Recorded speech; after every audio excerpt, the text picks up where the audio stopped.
તો જય માતાજી, જય શ્રી કૃષ્ણ. તો અમારા નવા વિડીયોમાં તમારું સ્વાગત છે. તો આજે છે ને હું વ્લોગ બનાવું છું, એટલે પહેલી ફેર મેં હાથમાં ફોન લીધો છે. તમને ખબર જ છે કે મને બહુ બોલતા ફાવતું નથી, પણ આપણે આજ પહેલી ફેર ટ્રાય કરવી છે. કેવો વિડીયો થાય મને કહેજો.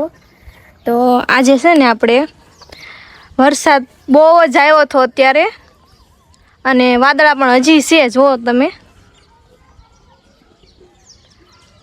અને આજે આ મને કે તું વિડીયો બનાવી કે એ કોઈ દિવસે ને હાથમાં કેમેરો લઈને કન્ટેન્ટ ને કઈ ખબર પડે નહીં, આડે ધડ બોલે કામ કરું. તમે એક કામ કરું કે તું પોતે જ તે વિડીયો બનાવી હું તું શરૂઆત કરી. બધાને આપણે પહેલી વાર હું તારી પાસે શરૂઆત કરાવી છે, આજે એની શરૂઆત કરાવી છે. તો એવું છે તો વિડીયો ઉતારશે, કેટલી મિનિટ બોલે નહીં તો આપણે જોવું છે. તમને ખબર પડી જ ગઈ છે કેટલું બોલી, એવું છે કઈ હજુ કઈ બોલે નહીં.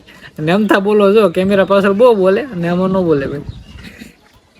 તો આજે દર્શનભાઈ રજા છે, એટલે દર્શનભાઈ છે લાટકો બતાવો. આખો દી કરે હતો, આવ્યો હતો. ઠંડા વરસાદ આવી ગયો છે, મસ્ત વાતાવરણ થઈ ગયું છે, ઠંડુ. મજા આવે અત્યારે ઉભા રહી ગયા ધાબા માથે. તો આજે છે ને અમે 4 વાગે રજા પડી ગઈ હતી, એટલે છે ને ઘરે વ્યાવા હતા. પણ આ કાંઈ ઘરે હોય નહીં, રોજ ઘરે ન હોય. બપોર કોને ખબર ક્યાં વૈયા જાય, કાંઈ ખબર ન હોય. ને આજ તો વાતાવરણ પણ ખરાબ હતું ને, ફોન કરીને મેં કીધું વાતાવરણ ખરાબ છે, ઘરે જલ્દી વહેલા વહી આવજો. તો એ છે ને 5:30 પલ્લીને આવ્યા. અને છે ને આમ કેવી ને કે આપણે રોજ કહેતા તો એ છે કે છે ને ઘરે વહેલા વૈયા, પણ હમણાંથી ક્યાં ખોવાઈ જાય એનું કાંઈ નક્કી જ નથી હોતું. એમ કે મારે કામ છે એટલે હું બહાર જાઉં છું. અને આજ મને પાસે કે તું વિડીયો બનાવે, કે તું એ બહુ બોલે છો ને કે તમે આમ વિડીયો બનાવો, આમ વિડીયો બનાવો, કે આજ તું બનાવ. તો મેં કીધું હાલો હું બનાવું છું. મને બહુ બોલતો ખબર નથી કે હું બોલું હું નહીં એમ, પણ તો ટ્રાય મારું છું કે વિડીયો જો તમને સારો લાગે તો કહેજો મને. સંજનાના ફોન આપણે એને આપ્યો હતો, એના હાથમાં આપણે લઈ લીધો. કેમ કે કઈ ઝાઝુ કઈ બોલી એક એની મને ખબર જ હતી કે ઝાઝુ કઈ બોલી એકવાર નથી, એટલે ફોન લઈ લીધો છે. ને જોઈ સાની માની બેહી ગઈ છે ફોન જોતી જોતી, ને ઓલો ભાઈ આમ ફોન જોવે છે. તો મિત્રો અત્યારે વાતાવરણની વાત કરું તો જો મસ્ત જોરદાર વાદળનું વાતાવરણ છે. અને અત્યારે થોડો ઘણો વરસાદ આવી ગયો ને, એટલે આમ કહેવાય ને કે આમ લીલોતરી જેવું થઈ ગયું. હું ઘડીક પહેલા આને એમ જ બધાને વાત કરતો, બધું ભીનું થઈ ગયું, લીલોતરી જેવું કેવું થઈ ગયું. આપણે ત્યાં જો બદામ હાવા મસ્ત એકદમ માથે જે ધૂળ ને એવું સોટ્યું હોય ને, એ બધું પાણીને લીધે ઓલી થઈ જાય, ધોવાઈ જાય ને ઘોડે કહેવાય. અને મોટો પ્રોબ્લેમ અમારે અહીંયા થયો કે જો મિત્રો, એક તો ધાબા ઉપર વરસાદ આપણે આવેલો હતો ને, ધાબા ઉપર અહીંયા પાણી ભરાઈ ગયું. અને અહીંથી તો થોડુંક ઘણું પાણી જાય છે, પણ આ એક જે છે ને એ ઓછું જાય. અહીંયા બંધ થઈ ગયું, અહીંયા ખાડો ભરાઈ જેવું થઈ ગયું છે. એટલે અહીંયા ઢાળ પડે ને વધારે ખાડો ભરાઈ ગયો એવું છે.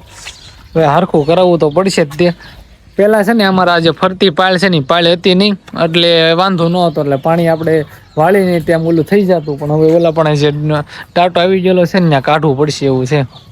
એવું છે તો વાતાવરણ મસ્ત વાતાવરણ રહીને બધા બેઠા છે. હું દર્શનને તો હવે આપણે પૂછીએ ને કે હીરામિયાને કેવું હાલે છે. હીરામાં હાવ મંદી હાલે, હીરામાં કાંઈ છે નહીં. હીરામાં હવે એમ થાય કે છે ને બીજો ધંધો કરવો પડશે. હીરામાં કાંઈ લેવાનું છે નહીં, અમને હાલ્યા રાખે. કારક રજા આવે, કારક હીરા ન હોય, કારક કોક આવ્યું ન હોય, એવું ને એવું હાલ્યા જ રાખે. આપણે શું કરવાનું? તો કારક જાવ અઠવાડિયામાં એક દી ઘરે હોય જ તે. એક તો રવિવાર રજા હોય અને એક દી ઘરે હોય, અને કાંઈ એવું કાંઈ હોય બીજું કાંઈ કામ તો મને કહેજો, તો આપણે કામ કરજો. હવે હીરામાં ત્યાં નથી લેવાનું, પાકું જ છે. હવે તો આપણે હીરાની વાત કરીએ ને, તો હીરામાં હું પહેલાથી એટલે જ તને હું કંટાળેલો માણસ છું કે હીરાનું કામ આપણે કરવાનું થતું જ નથી. સુરત હતો ને તમે 20,000 થી 25,000 આરામથી આપણે કામ થઈ જાય. હીરામાં ગેલેક્સી કે ગમે એમાં હોય ને, એટલે 20,000 પ્લસનો તમારે મહિનો નાખવો પડે જ તે. પણ આપણે હીરાથી કંટાળી ગયા એટલે જ તે પછી ગામડે વ્યાનું કહું કે આ ધંધો કાંઈ કરાય નહીં, ગમે પોતાનો કાંઈક ધંધો કરીને તો વધારે આવે. આ નહીં તે દર્શન ને તે પેલા બીજી ઓફિસ જતો ને, ત્યાં રજા પડવા મળી મહિનામાં. કહેવાય ને કે 10-15 દિવસ રજા આવતી, તો ભાઈ કારખાનું પાછું ઓફિસ પાછો ફરી ગયો બીજી જગ્યાએ ગયો. ન્યાય એમથી અઠવાડિયામાં એક રજા રવિવારની હોય તેને બીજી તે આજ આખો દિન રજા પડી ગઈ. આજ તો લાઇટ કાપ હતો એટલે રજા હતી.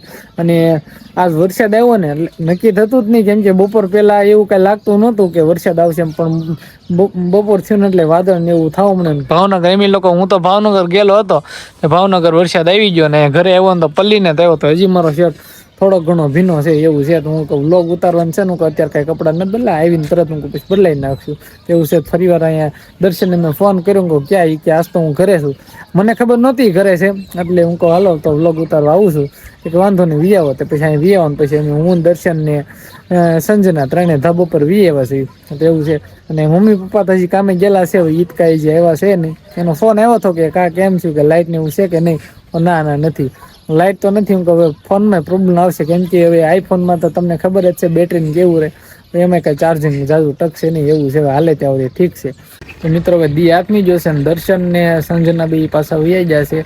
દર્શન નીચે વહી જશે ને સંજના દાદાને ઘર વહી ગઈ છે. તો હવે જો દી આથમી ગયો ને સનસેટ આવ થઈ ગયો છે, એટલે હવે આપણે તે ઘર બાજુ જઈશું. કેમ કે હવે આ ઠંડી થોડીક લાગે છે.